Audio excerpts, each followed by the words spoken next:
I'm Todd Bookspan, and welcome to your neighborhood real estate show. The hyperlocal real estate show where real estate professionals talk about the neighborhood you live in or the neighborhood you want to live in.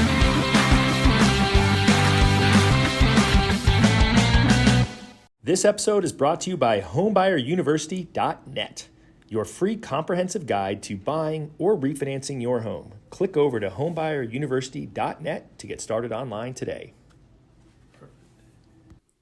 Welcome to your neighborhood real estate show. I'm your host, Todd Bookspan, and I am super excited today. I've got Jennifer Wehner. She is here to talk about the Wehner Group at eXp Realty, and she focuses on 85331. I don't even know where that is, but you're going to tell us in a minute, right? It's Cave Creek. So our office is in North Scottsdale, but Cave Creek, especially people that are coming from other areas of the country, which today we have all the time, they're not aware of it. It's kind of like the sister to North Scottsdale. Oh, a little cute pocket there. Yeah. So I grew up on motorcycles and a horse farm, and so it's a lot more rural and cowboys and the same. It's still close to everything, but you do feel like a lot more in the country. Awesome. So we'll talk about that more in a sec. Real quick, just give us a little bit of background. How long have you been in real estate? Let's talk about the family, the kids, all that stuff. Okay. Yeah, I have been in real estate going to my 17th year. I have 4 kids, ages 4, 8, 9, and 22. So my oldest is getting married next year. So one just stopped pooping his pants and one's getting married. Quite the range. Yes, I am a health nerd and I am an adventurer. I love skydiving or anything that has a little bit of danger in it. And I'm pretty much an obsessive personality. So real estate, health, family, I rarely do. I don't take anything half. Can I say ASS? Sure, why not? I don't do anything half-ass, so. Well, it's funny too, because they all missed the health show before this that we just sort of talked about health for quite a while before we jumped on here and talked about real estate. We won't get on that topic because that would go. Exactly. That would go way off. And so 17 years, obviously a mom, busy, and I know you're so focused on customers and the client experience. So what have you done to grow a team to make sure that you can balance that life as well as the business piece? Yeah, and so I always had leverage, and I was only in real estate for less than 9 months when I realized, this can overtake your life, and I am a people pleaser and want people to be happy and always have big goals and work really hard. So when I realized that you actually do need to take a break and I need to be able to go on vacation, I hired my first assistant, who we're still good friends with today, but that was 2004. And then I always had an assistant, but it was 2014 when I realized, I love leading. I have a lot of experience in real estate. I realized that teams were starting to emerge back then and we're all playing to our strengths. So finding a buyer's agent that just loves buyers, finding a listing agent that's more dominant. So just finding the right people and then putting them in the right places. So that's where the team building started. I think that's so important because oftentimes I talk to home buyers and they were like, oh no, I only want to work with one person. But really you put together the team so people are working at their strengths. Yeah, and team structure, it's definitely gone a lot of different directions. We have taken some risks there, see what works, what doesn't work. We are still emerging today. We have like a company agent model where they're on salary and bonus. We do have a listing agent for our team that they'll still work with that client as a buy-sell, but they utilize a showing agent and not just they're the ones actually showing and taking listings because that's not the highest and best use of their time. Right. So you've got them doing the listing side that they're good at and then someone else is actually taking them out when they are going to buy that new home. Exactly. And so how do you script that to a client so they feel like, do you just tell them, hey, this is what's best for you, or what's the way you guys explain that so someone understands? So we explain it where this is what I'm passionate about. This is what I'm insanely good at. I don't ever want to be too busy where I can't take you out and go show homes. So this is my partner here. I'm still with you every step of the way, but you'll love whatever their showing agent's name is. So you'll love Laura. Laura's better at this than I am. And that's what I describe to my whole team. There's certain people I'm sure you can relate that are so much better. Like my transaction coordinator, they would fire me first day if I try to take that job. So obviously Elizabeth, our transaction coordinator, is 100 times better at that job than I ever would be. Yeah, I always say that there's people way better at me than crossing T's and dotting I's. Yes, no, I don't love all the details. I get really bored very quickly. I like the big picture. So, And so someone who's looking to find out information on you and your team, where would they go online to find you? well, you can pretty much just Google my name. You're going to find, obviously, you can go to Zillow and see where I've done sales, see who my team is, but wehnergroup.com is our website. We do have a YouTube channel. I have a whole fitness series that I go and try new workouts. So tomorrow I'll be at Krav Maga, which I'm going to be opening this up to all the agents in the industry.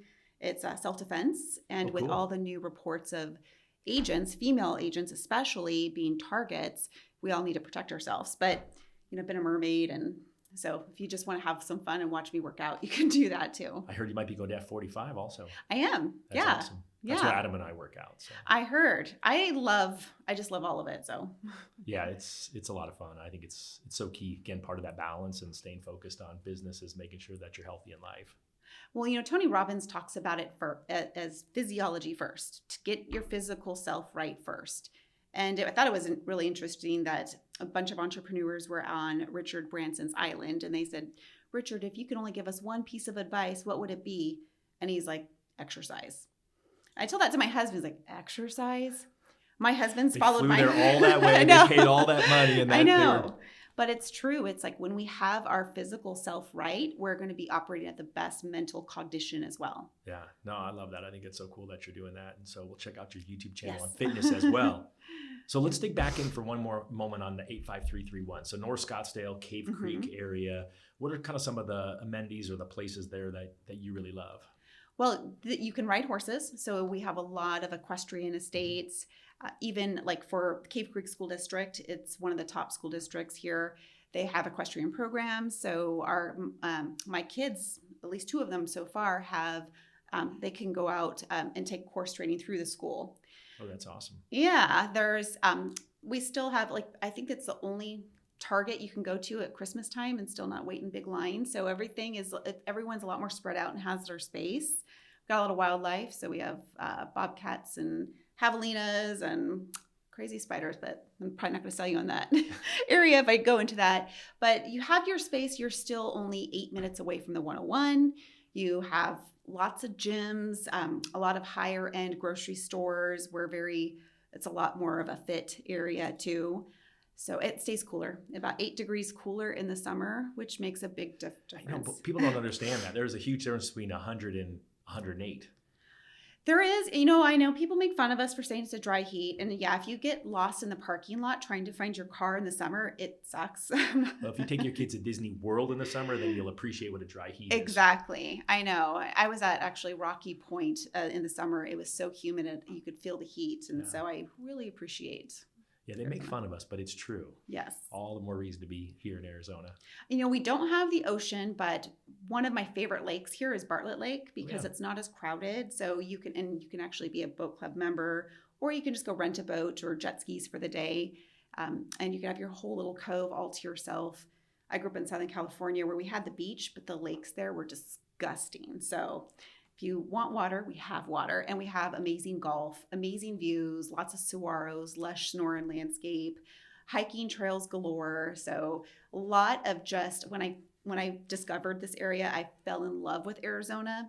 When I first moved out here, I lived in Chandler a couple of years. I loved how close to everything it was, but I didn't feel like I was really living in the desert. So, well, and it's funny as you mention it because I've ridden my road bike up there. I've ridden my mountain bike up there. I've hiked up there. And so, I know right where it is. And we've watched the fireworks up there on 4th of July. There's just some great restaurants and some great places to hang out as well. Seems like from a cultural perspective, there's a really tight community. There is. And, we have like Bike Week in Cave Creek. I don't go out very often with 4 kids, but going out and seeing the bull riding, like live bull riding or the mechanical bull riding, if you're a little bit not as adventurous to try.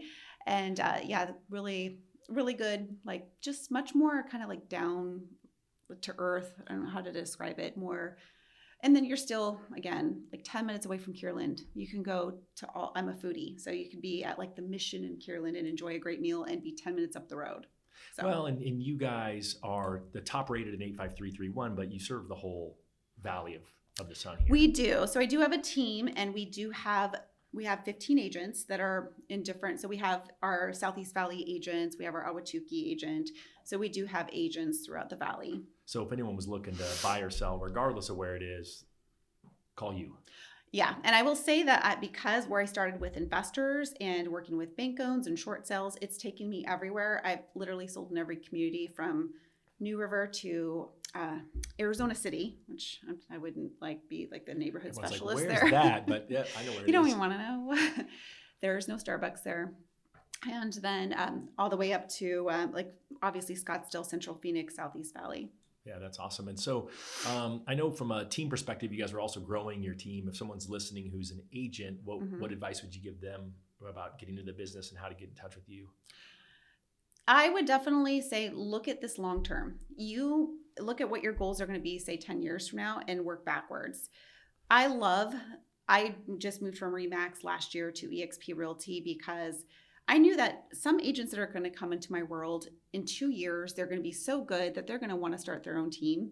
And I love that eXp has provided this platform that I could say, great, let me help you build your team. Obviously, you could go to any other brokerage, or you could just stay here. You already have stock in the company. You're already an owner in the company.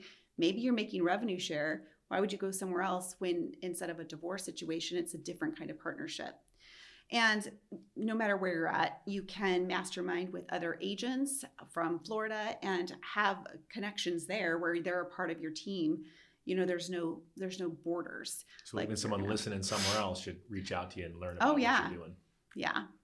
No, I know the partners that I have in the industry, the Kyle Whistle or Dan Beer, we have about 50 agents. Those are big deal people, by the way. Yes. No, I mean, they're just on my speed dial. Call them. It could be 9:00 at night. Hey, I need to talk about this P&L issue. And I get a call back. I don't have to wait for my coaching call 2 weeks from now. And I'm not writing them a check. It's a pretty interesting virtual organization. I actually taught a class to the mentors inside of the virtual world. Oh, yeah. Yeah. I mean, it's funny that some people are like, oh, there's no brick and mortar. And I have my own team office.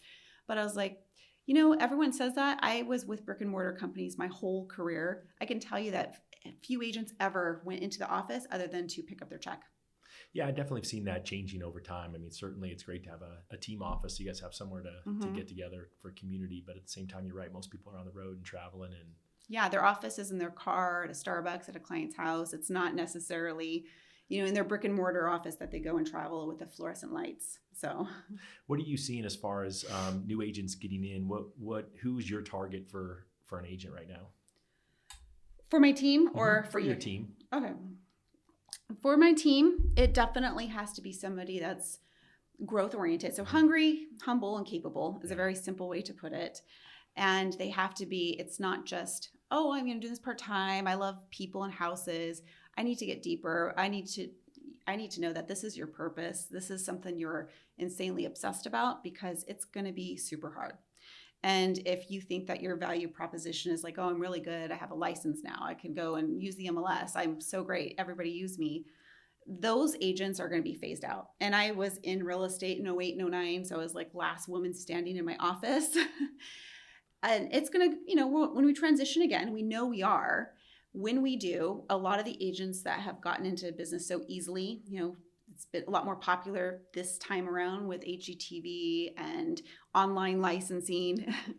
So we'll see a lot of those agents leave. We always do. And it'll be our chance to take more market share. So yeah, it is kind of interesting, the HGTV effect. Yeah. And social media, it's like, agents posing by luxury cars. Oh, it's so easy. Look, so-and-so got into the business and they made $8 million in their first 2 months. So I don't know how to answer that question. Everyone's like, yeah, how much could I make? I'm like, yeah, probably got to work a little harder. I want to make 100,000. That's like the very popular answer. It's like, well, what does that really mean? Yeah. What do you really want? So if you find someone who's hungry, humble, and capable, yes, then walk through your client experience thing, because I know that's one of the things that I've heard so much about you and your team is that you guys provide such a great experience. So we already talked about that. You have a team that helps with that. So then from a client perspective, what would they expect? And that's where the team comes into play. That's where you're not trying to wear 50 hats.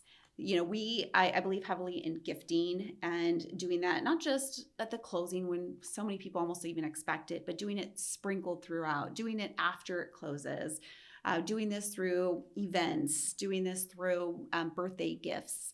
So that's something that they can really lean on. So they're not trying to figure it out. We have the business plan and we have the people and systems there, so they could just jump in and do what they do best, which generally for agents is they really care about their clients. And obviously that's what we're looking for our agents, is that they're insanely care about their client is having a great experience, or able to find the buyer of the house, sell the seller's home, and the process throughout is as seamless as it can possibly be. I think that's so important. Oftentimes when I'm talking to folks who've been through the process, I mean, they were frustrated with it before, so it makes them a little hesitant to get back in. So when I hear stories about great client experience, I think it's really critical that people understand that it doesn't have to be how it was before, that it can be better. Oh yeah. And I can't say like, oh yeah, everything's perfect in our world and we had everything figured out. There's always going to be little hurdles where we're like trying to solve this problem. Oh, this problem just came up. How can we make it where that problem never comes up again?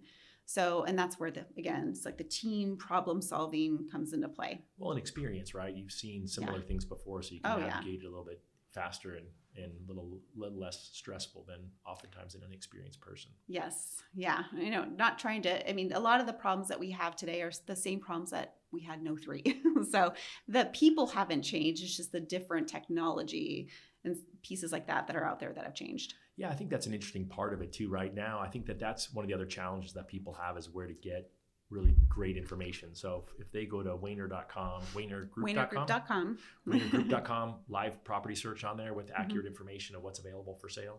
Yes. Any other technology you recommend that a consumer would look at, or you think your website has everything they need to get going? For the consumer or for agents? For consumers.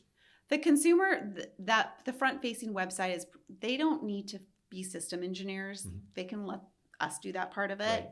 So we do have a great search that they can go and do the search on our website.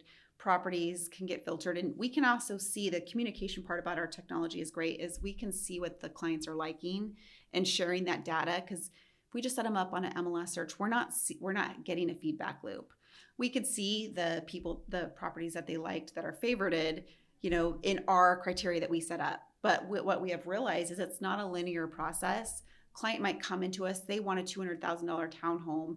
Then after digging in deeper and after seeing what their search patterns are like and what other homes they keep coming to, it might turn out that they want a $400,000 single family home. In a totally different city. In a totally different city, neighborhood. Everything they told us what they were looking for is different based on this. And so having that technology where I can see what they're liking has been super awesome at getting on the same page. Well, and I love it too, because I just know the other frustration is that some of the websites that people go to online don't have the most accurate information. And that's a frustration oftentimes to clients when they realize that that's not a house that's actually for sale. Yeah, I know. So I personally love Zillow just because Zillow it's been a great relationship for us to be introduced to more clients. But not every home that they see on Zillow is going to be available. So yeah, Joey surprises people. I wasn't going to throw him under the bus, but she did. So. And it's not even throwing it under the bus, but a lot of it's like just the way data gets reported to them. There's all these different MLSs, and a lot of it's on our agents' responsibilities. Like it's coming up as available because it's under contract accepting backup offers. But then when we call that listing to see what the real status is, they're closing in a day. Well, it should have been pending. It shouldn't have been under contract accepting backup offers. So I think agents have to take some responsibility there as well. So for someone who doesn't know, that just means that went for sale, someone actually put an offer in, they accepted the offer, and they're still in the inspection period. So at that time, the agent has left it on the market just in case they back out, so they take up backup offers. Is that accurate? Well, the different status of under contract accepting backup offers should mean that there's still contingencies in the contract. And you're entertaining backup offers, meaning you're allowing for showings. Just in case the contingency falls out. So that comes over to Zillow as active. Where if it was pending on our MLS, meaning that they've met their contingencies, gotten through appraisal and inspection, then it should go pending to take it off, because like I said, when we call these listings, they're not even allowing for showings. Well, then why do you have it marketed as accepting backup offers? So I think there's a whole nother show we could have just on why people do that, but let's not go there. So as we kind of wrap up here, we talked through you, your family, your excitement for skydiving. We talked through 85331, which is a zip code that you love and are well known in, that you serve the whole valley. go to wehnergroup.com if they want to search properties and reach out to you. Anything else that we should be talking about before I let you go on and sell another house? Well, maybe what the future holds, but all right, let's hear it. What do you think the future holds? Get out your crystal ball. That we'll have a really frothy market until maybe about June, because what's happening next year. There's an election. Yes. I heard that rumor. Yeah. And, I not to get into politics, but everyone that thinks that their person is going to be the savior, and if the other person gets in, the whole country's going to fall apart. That's what happened in 2016. And right after the elections was one of the best weeks I ever had in real estate. So, once we realize we're still standing, when their candidate didn't get in, it may pick up, but we've been overdue for correction for a while. Right. So this may just be right around that time. But then when that does happen, I'm excited too, because there's going to be a lot more opportunities available. So when you say correction, what do you see that looking like? Well, we know that we don't know, but is it likely that what happened in 2008 is going to happen today? We actually had back then, I remember Tina from the Cromford Report saying that there was 14,000 vacant houses. Right. Today, we have more people and households here than the amount of rooftops we have. So we have a lack of housing, and that's not a problem that's going to get solved overnight. Right. Where we can't build fast enough. So, and we don't have subprime loans. So none of those conditions that led to that just catastrophe that we went through are prevalent today. But what I'm looking at is probably a slowdown in sales. We're not going to have as many sales. We might see some price depreciation. Is that going to be 50 to 70%? Probably not. Right. But is it going to go down 10%? That's likely. Mm-hmm. So, but when we do see that, we also see opportunity to say maybe buy investment properties, or maybe get a better deal on a house. Or for a seller, that's going to be more important to up your value proposition as an agent, to give them other options, not just selling on the open market, but have better access to investors that are willing to buy their house without any waiting period. So that'll be really exciting, because I love problems, because that's where I can come up with the solutions to gain market share. All right. Well, so in case you missed it, that is why I had Jen Wehner on the show. Thank you so much for being part of Your Neighborhood Real Estate Show. 85331. Thank you so much, Jen. Thank you, Todd. This episode is brought to you by homebuyeruniversity.net, your free comprehensive guide to buying or refinancing your home. Click over to homebuyeruniversity.net to get started online today.